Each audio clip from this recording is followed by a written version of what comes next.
Sam Seder on the Majority Report. Emma Vigeland out today.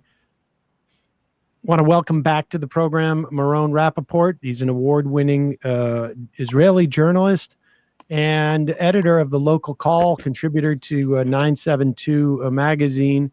Meron, it's been some time since we spoke, and just I don't know, a couple hours ago, Israel bombed Damascus. I wanted to get your sense of this from my perspective. It seems that the new regime and leadership in Syria has really been doing everything it can to disincentivize or to, I guess, appease Israel, and yet the bombing happened today. What's your sense of what that's about? It's a little bit hard to say, but I think it's true that the Syrian regime, or it's not clear what is this regime, still, Ashara is trying to appease Israel. That's the sense he is giving, public statement and otherwise. At the same time, it seems that Syria is not really under his control. It's not very clear if these are soldiers of the government, if these are that are attacking the Druze in Syria. Are they some kind of militia that Ashara does not control? It does not seem to have full control over Syria, maybe around Damascus and Aleppo, but not in other parts of Syria, certainly not in the north, where the Kurds are, and maybe not in the west, so where the Alawis are, and not in the Druze area to the south. So it's not very clear. And Israel is pushed by two things. One is the sort of commitment to the Druze in Israel who are serving in the army and are pushing very hard to an intervention. And secondly, I think Israel has developed since, for at least a year or even more, a sense that it is the hegemonic force in the Middle East, and it will decide who will govern where and how in the Middle East.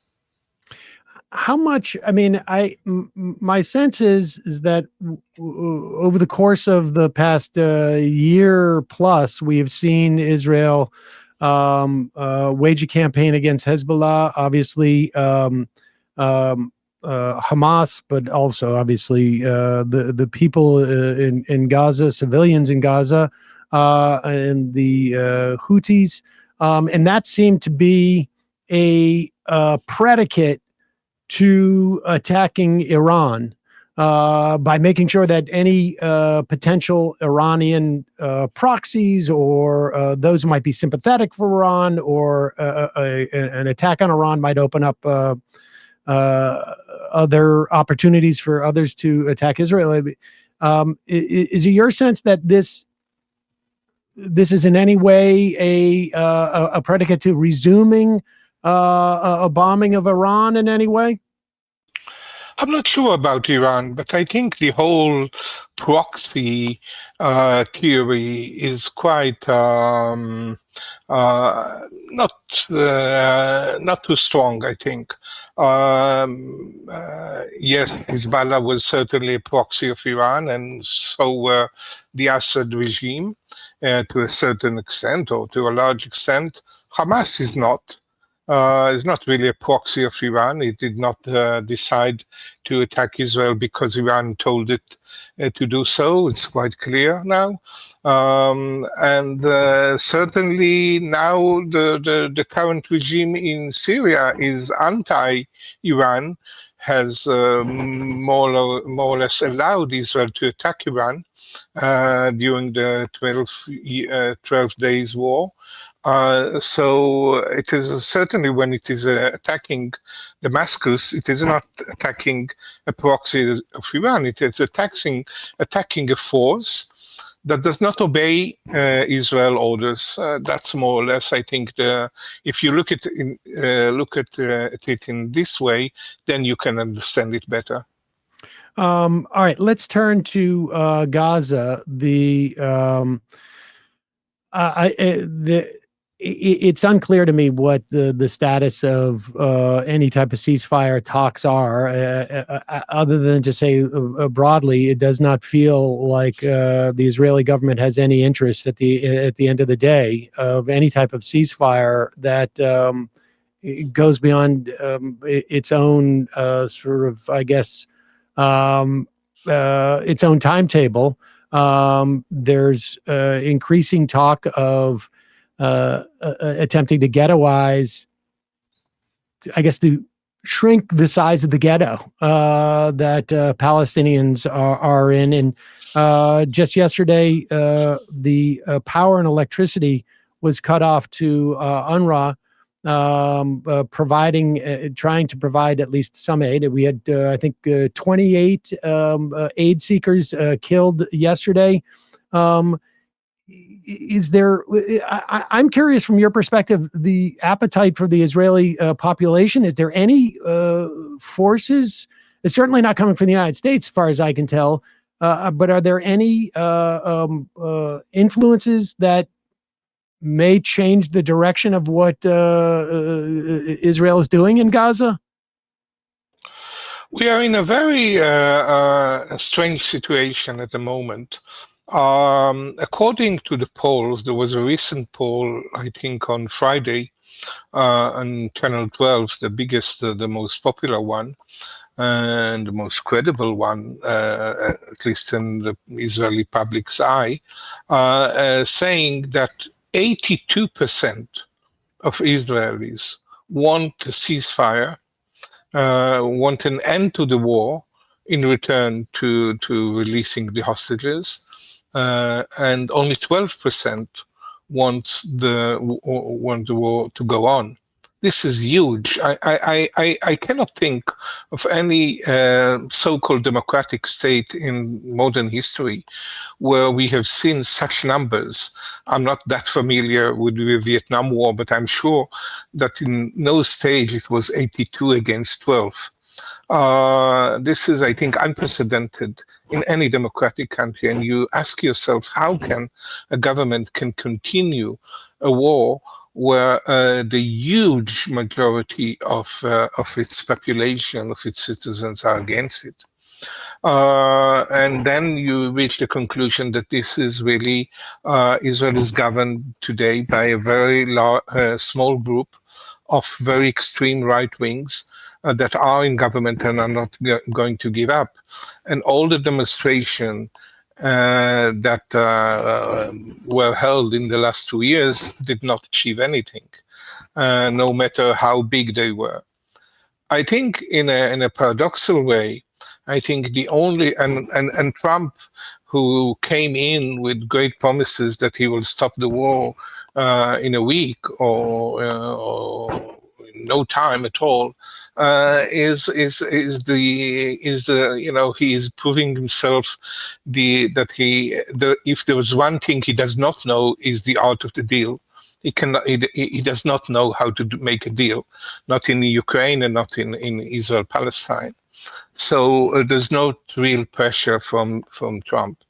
I think, strangely enough, the only force that can stop the war now is the army itself, is the Israeli army itself.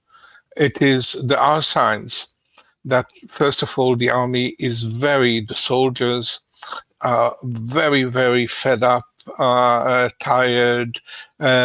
People don't show up to the reserve, even among the regular army.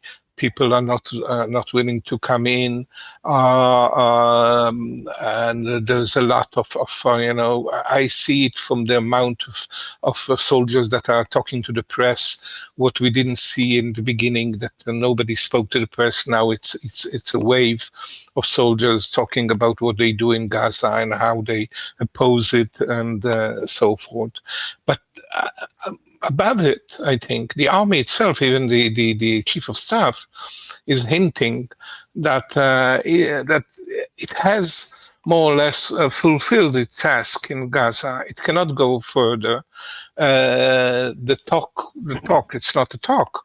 The Minister of Defense, Israel Katz, and Prime Minister Netanyahu are talking openly about building a humanitarian city in the south of Gaza Strip, which is practically a concentration camp, because people would be allowed in but not out.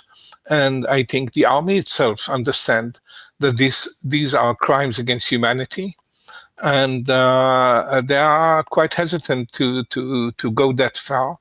The government wants the ethnic cleansing of Gaza. This is what Netanyahu wants. This is what Israel Katz wants. This is what Bezalel Smotrich wants. Itamar Ben-Gvir, all these people, they openly say that they want the ethnic cleansing of Gaza. I think the army is a little bit hesitant. And if the army will say no, I think then there is a problem. How do you reconcile? And I'm curious because that 82% poll, and you'd have a better sense of than whether that's an outlier poll. And we've seen polls that something like that go in the other direction. We've seen polls that have suggested there are no innocents in Gaza. I'm curious as to what has been the trajectory? What was there a particular inciting event recently that turned things there, or is it just simply some form of attrition? Is it your sense that it's coming out of a sympathy for or a repulsion of what's happening in Gaza, or rather an exhaustion? It is certainly there is a repulsion of what Israel is doing. It's more than we have seen in the last 21 months since the beginning of the war. We are hearing more and more voices, even from the mainstream. The ex-Prime Minister Ehud Olmert, coming from the right wing, is almost doing a campaign. Likewise, Bogi Ya'alon, ex-Minister of Defense and the ex-Chief of Staff and ex-Likud member, and not to speak about soldiers and other voices that are growing up. But this is not the main force that pushing for a ceasefire. I think it's attrition. And I think, after the war, the end of the war in Iran, that is still conceived a victory in Israel. I think the Israeli population is asking itself, okay, if we have won over Iran, this mighty power that can destroy us, or was supposed to have the ability to wipe Israel off the map, can we? Is it impossible to have a ceasefire with Hamas, completely broken, have very little arms that can really hit Israel? Is it really impossible to have a ceasefire with them? To have the same arrangement even that we have with Iran? There's no formal ceasefire with Iran. Israel just stopped bombing and Iran stopped bombing. Is it not possible to do the same with Hamas? And of course, 21 months, the hostages, the attrition, the soldiers that are being killed almost every 2 days, there's one soldier killed at least. So all this, I think, is mounting. The pressure is mounting. But as I said, I think Netanyahu does not heed to this pressure, coming with popular pressure. He doesn't really care because he has a majority. But you have to add here one thing. I think Netanyahu, and we've seen now the problem in the coalition, he has lost the majority in the parliament. Just today, Shas party another ultra-religious party has withdrew from the government, and now it's a minority government at the moment. So I think that he has a weak government, and I think Netanyahu is considering, maybe for the first time, really having a ceasefire and ending the war and releasing all the hostages, and go to an early election with claiming that he won over Iran, he won over Hezbollah, he toppled Assad, he crushed Hamas, he destroyed Gaza, and Gaza is no longer a threat. And in this way, he can go to an early election and maybe have a chance to win, because according to the polls now, he's lagging behind. And with the hostages at his side, Sarah Netanyahu, his wife, and him, having a photo op with the hostages, I think he may consider that this is a chance to win the election, that are already not that far away anyhow. We will have an election anyhow in a year's time, in a year and 3 months' time. So he may be considering. I think he's still afraid. He's afraid, first of all, that his government will fall more quickly than he wants. But I think there is and I think I said it before, I think for Netanyahu, he is really hesitant, really hates to see the war ends, because I think Netanyahu is afraid that once the war ends, some path towards negotiation with the Palestinian on some kind of a Palestinian state, under pressure by the Gulf states and others, and Europe and other, he really is afraid that the end of the war may lead to at least a beginning of such a process. And Netanyahu heritage, he came into politics 30 years ago in order to prevent a Palestinian state. That's his goal in life. That's the heritage he wants to leave behind. And if he will finish the war and will see the beginning of a process towards a Palestinian state, that will mean that all what he did in Israeli politics in the last 30 years has failed. And I think this is why Netanyahu is so hesitant. Although he sees now a reason to end the war politically, for political gains. And how much, I mean, I know that how much does the potential charges against him also continue to play a role in his decision-making? I tend to think that less. There are many commentators that think that this is the main thing. I think less. I think he sees that if there is an attrition, it's the judges. The attrition is in the court. He is he's not winning the trial, but he's not losing. The trial may go on for years. It may go on for at least 2 years. So I'm not sure that this is the main thing. Yes, of course, if he will not be prime minister, then the pace of the trial will certainly be it will be more quick, and maybe also the sentence. But I'm not sure that this is really the main fear of Netanyahu. Let's talk about what's happening in the West Bank. One of the things that was reported in the run-up to the U.S. election was that Meron Rapaport was leveraging her $120-some-odd million outside expenditure on behalf of Donald Trump in return for U.S. recognition of the annexation of the West Bank. And there's some, past performance is no guarantee of future results, but Meron Rapaport got what she wanted last time in the form of the embassy in Jerusalem or I should say, the U.S. Embassy in Jerusalem, and as a bonus, I guess she got the annexation of the Golan Heights. What is you've written a piece about militias in the West Bank, and this I should also say, and I don't know that this you would have a better sense, obviously, than I. The U.S. Lifted its sanctions on violent settlers in the West Bank.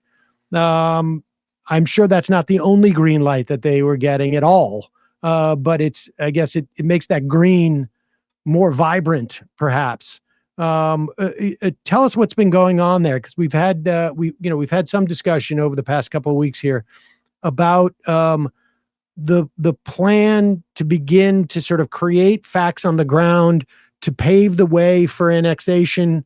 What have you found in your reporting? I think annexation is one thing, and the action of the settlers in the West Bank is another. They are interrelated, but not necessarily the same thing. There's certainly if we have talked about militia before, I think now it's almost an army. The settlers are acting as an army. They have central command. It does seem I'm talking about what is called the youth, the hills on the youth on the hills. Youth, yes. Hilltop youth. I think this is now. It's not some sporadic local action. These are planned geographically. They first of all pushed most of the Palestinian communities in the eastern part of the West Bank. Now they are moving westward towards Ramallah and Nablus, trying to push, attacking regularly Palestinian villages and towns. This is very organized. The idea is really to cleanse this area and from Palestinian and widen the settlement and the settlers' control. This is very clear. At the same time, they do declare that they want annexation.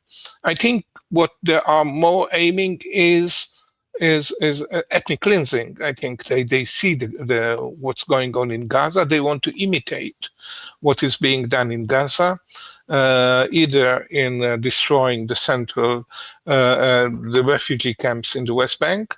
This is being done in Jenin and Tulkarem and elsewhere, and putting a lot of pressure on the population. And they want to imitate, and they want that the army will do the same thing that it's doing in Gaza. Start to push the Palestinian population. And for annexation, I think certainly Bezalel Smotrich and Itamar Ben-Gvir and others in the Likud party also are very keen on annexation. I think Netanyahu is more hesitant there. I think he understands, or at least he is afraid, that annexation will be a first step towards a binational state. Maybe not now, but over the years. If Israel will annex the West Bank, then the way towards a binational state is quite open. Yes, at the beginning it will be an apartheid state, formal apartheid state, but at the end, as we've seen in South Africa, it will lead to a binational state.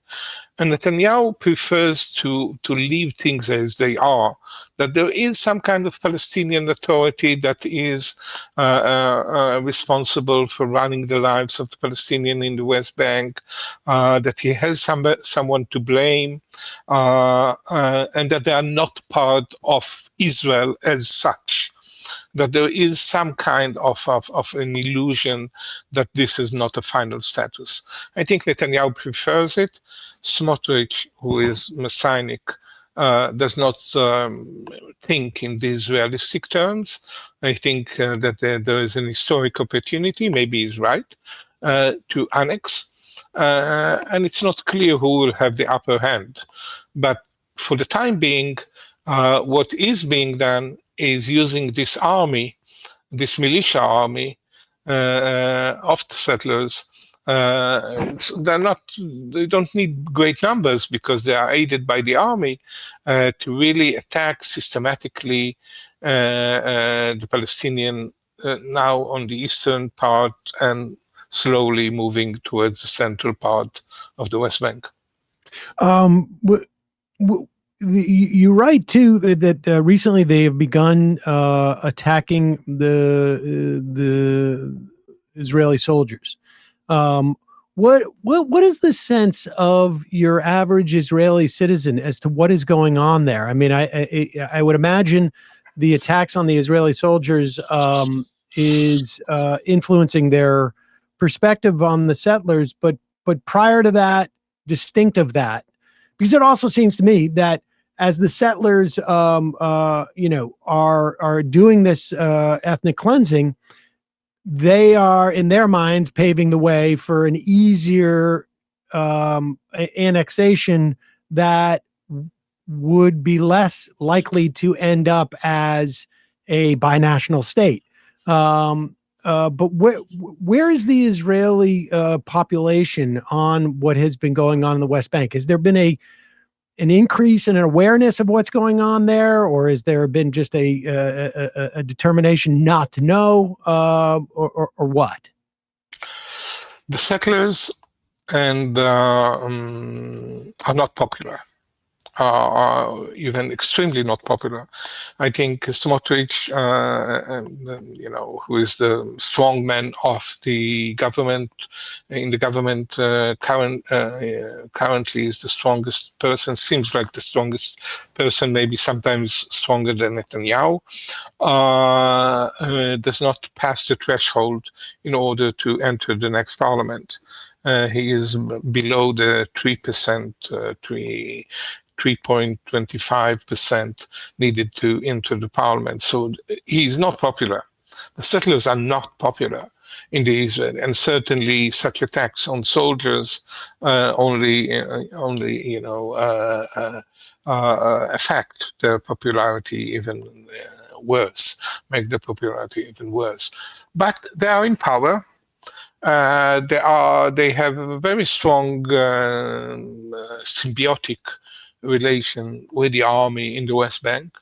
Many of the commanders in the West Bank are settlers themselves. So there is, even when they attack, they attack the soldiers, the soldiers themselves, or at least their commanders. Then they try to say, no, the settlers were not that violent. It's not their fault. There was misunderstanding, things like that. We have to remember, of course, that Ben-Gvir controls the police. He is the Minister of Internal Security, so he controls the police. The police are supposed to do these inquiries, not the army. So these inquiries are not being done.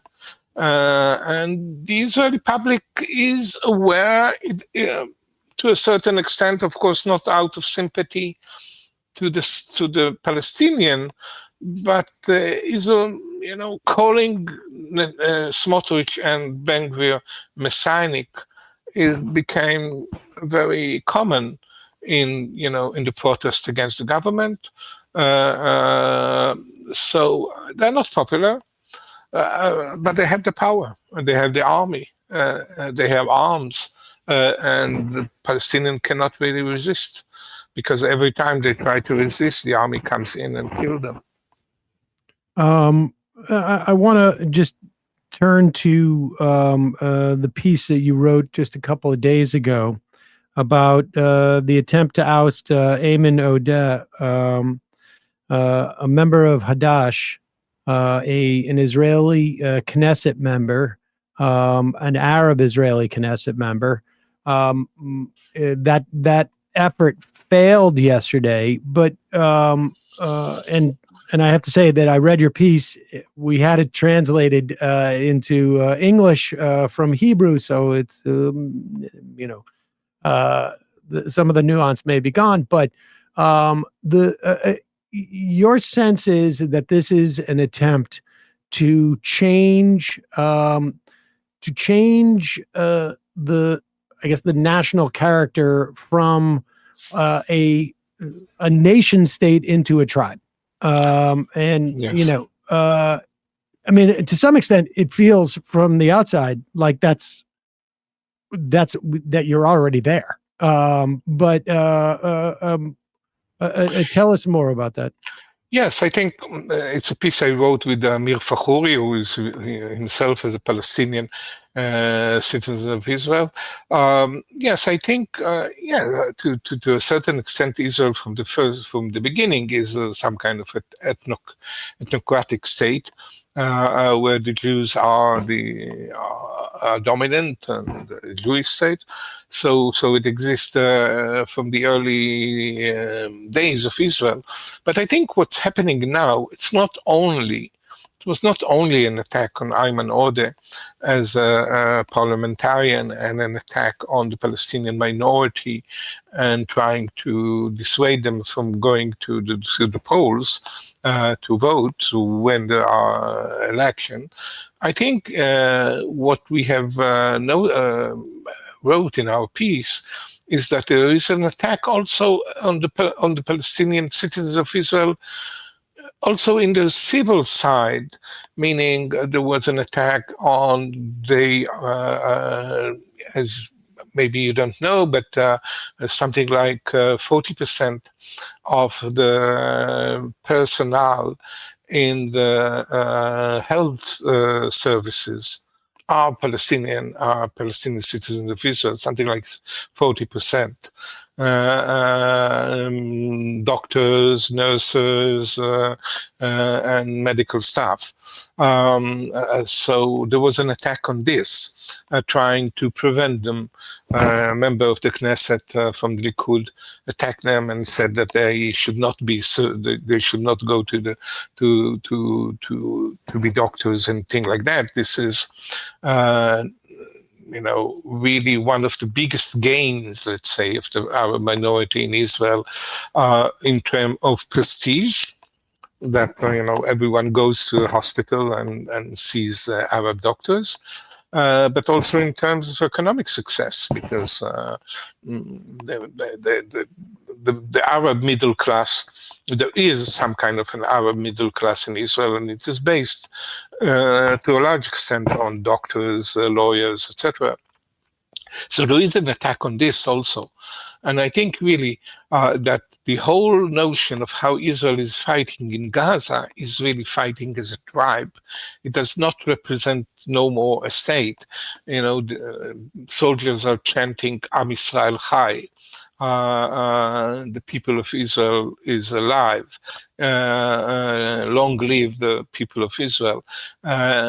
This is something that, of course, exists always, but now really it seems that Israel is acting as more and more in a tribe. But we have to say that this has failed, and this is quite interesting and maybe a little bit encouraging, in the sense that at the beginning, when this move against Ayman Odeh began, many in the center left joined in. Yair Lapid, the head of the opposition, joined in and said, yes, he thought, and maybe others in the center left thought that, going against the Palestinian minority will gain them votes, and they will look patriotic and then gain votes. But what happened is that the protest movement, that is very strong now in Israel, declared quite openly that any leader that will support Ayman Odeh, the expulsion of Ayman Odeh from the Knesset, from the parliament, will not be allowed to approach these manifestations. And there was a pressure, a mounting pressure, coming from this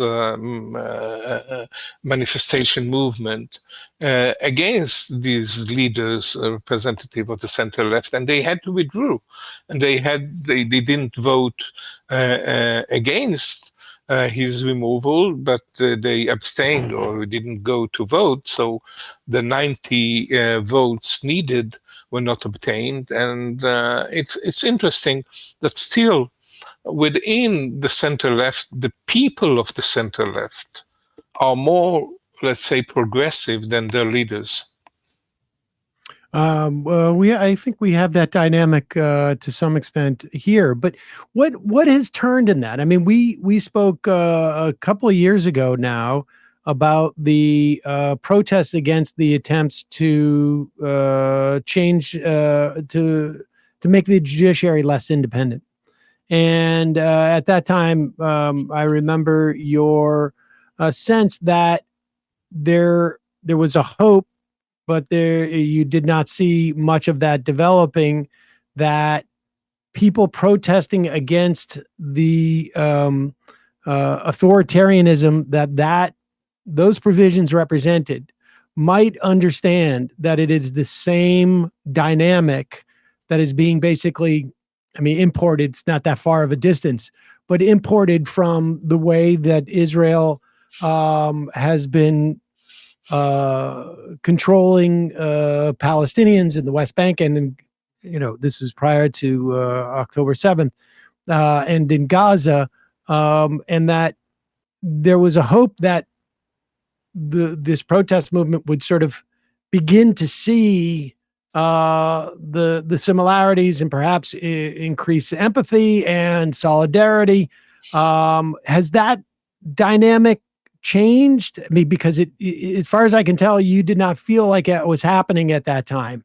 Has that dynamic changed in some way, or is it more of this post-Iranian war sense of like, what's the end game here? It's interesting. I think prior to October 7, this realization that the repression of the Palestinian in the West Bank has something to do with the repression or with the efforts to make Israel inside Israel against the Jews in Israel, to establish a more authoritarian regime inside Israel. That this has that these are related, the repression of the Palestinian and the repression of democracy inside Israel. It has been growing up in the demonstration. You almost saw it by the week, that every week there was more and more realization that these are interconnected.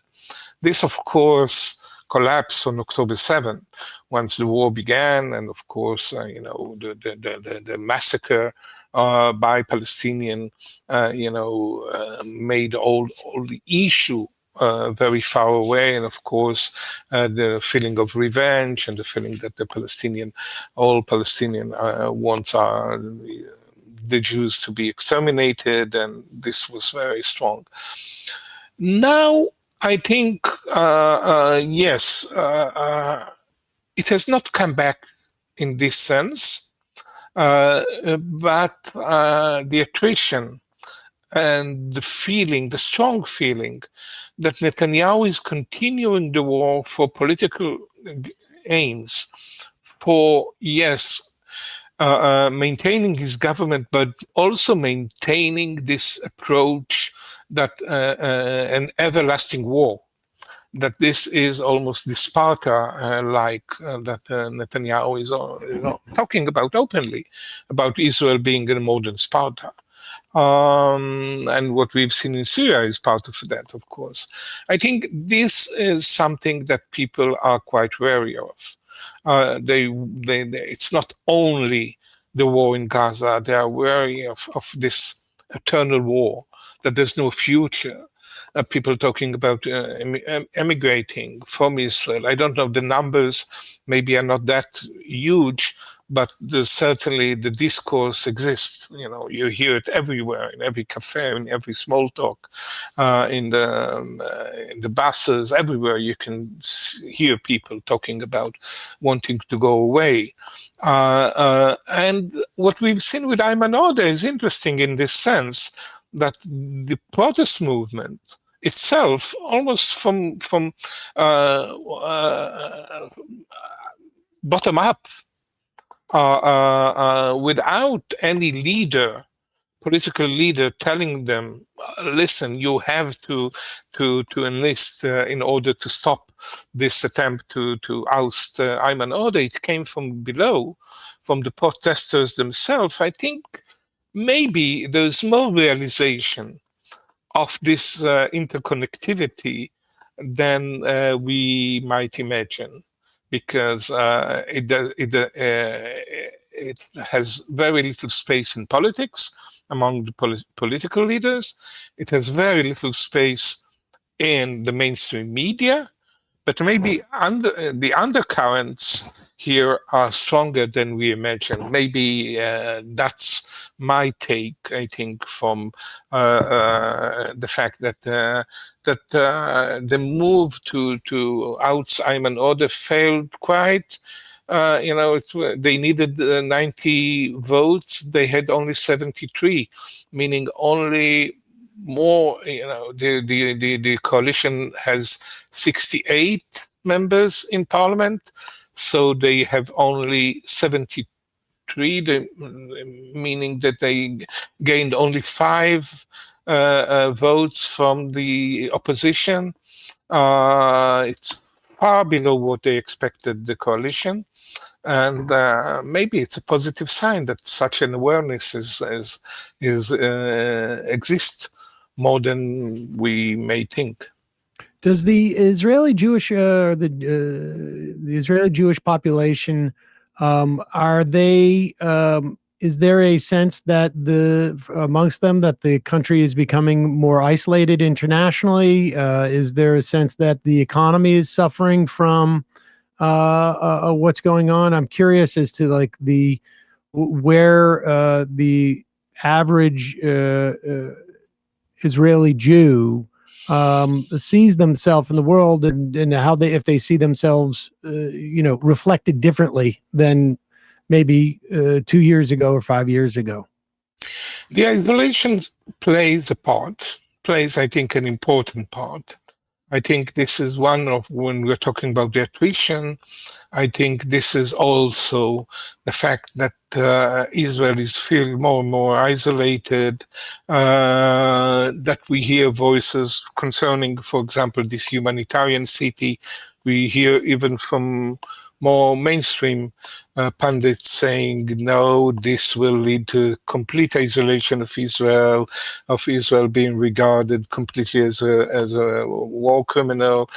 This plays a part, I think. This plays a part also in the will of people to run away from here. As for the economy, I think maybe this is one of the main issues why Netanyahu's government did not fall earlier. The economy, considering that we are in war for 21 months, is doing quite well. The stock market is skyrocketing. The situation is not that bad.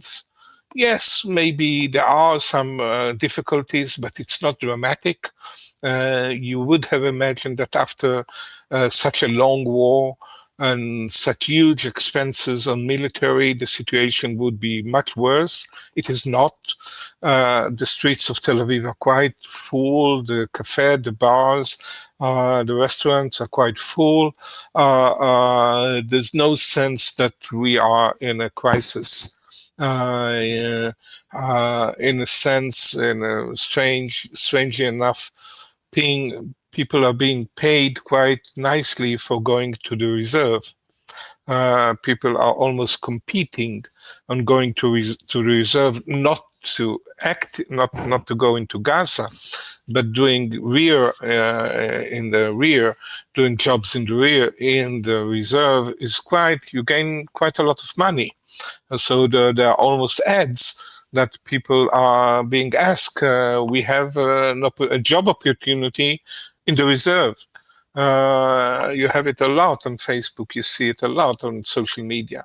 So I think the situation the economic situation, and Smotrich, who is also the finance minister, is bragging about it. Certainly during the war in Iran, he every morning he used to have himself photographs that on the background there are the graphs of the stock market coming up and saying this is a miracle. Israel is very strong, although we are going to war. The economy is doing very well. I think this is maybe the weakest point of the protest movement, let's say, that the prediction that Israel will collapse economically did not materialize. Interesting. Meron Rapaport, we will put a link to your work at Local Call and 972 Mag and the various pieces that you've had over the past couple of days. Really appreciate you coming on the program, and congratulations on the Investigation of the Year award that you won. I guess it was last month or so for I think we spoke to you, I think, about that piece on Israel's covert war on the International Criminal Court, yes, which appears to have been at least somewhat successful, and if not ongoing. Meron Rapaport, thank you so much for your time today. Really appreciate it. Thank you. Hey, folks, don't forget to hit the subscribe button and check out our daily show. We do it every day at 12 p.m. Eastern for about 2.5 hours. We even take phone calls. You should check that out.